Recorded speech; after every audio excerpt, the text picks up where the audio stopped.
We've studied 24 symptoms over time, not the 9 of the DSM, and they've all gone down dramatically.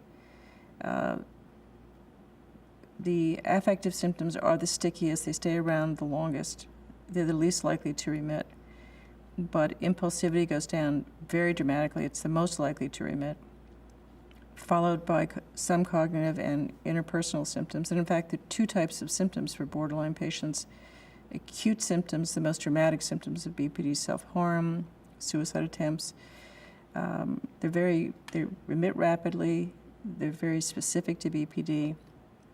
And they lead to expensive forms of treatment like inpatient stays, ER visits, residential care. And then the temperamental symptoms of BPD, things like being very angry, being very distrustful of other people, they tend to be relatively slow to remit. They're not specific to BPD. Many other people have them, including many of us.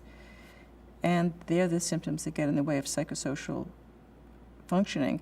And yet none of the manualized forms of treatment aim at them ever. They're all aimed at the acute symptoms, which resolve by themselves rapidly. And none of the treatments are aimed at the symptoms that are the most sticky and get in the way of people the most, which I think is interesting and really unfortunate.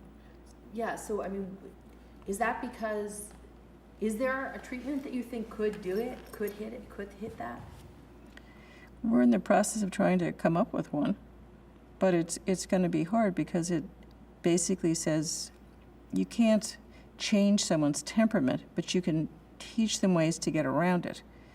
And these are temperamental issues, the temperamental symptoms. It's not forms of impulsivity, which most of the acute symptoms are.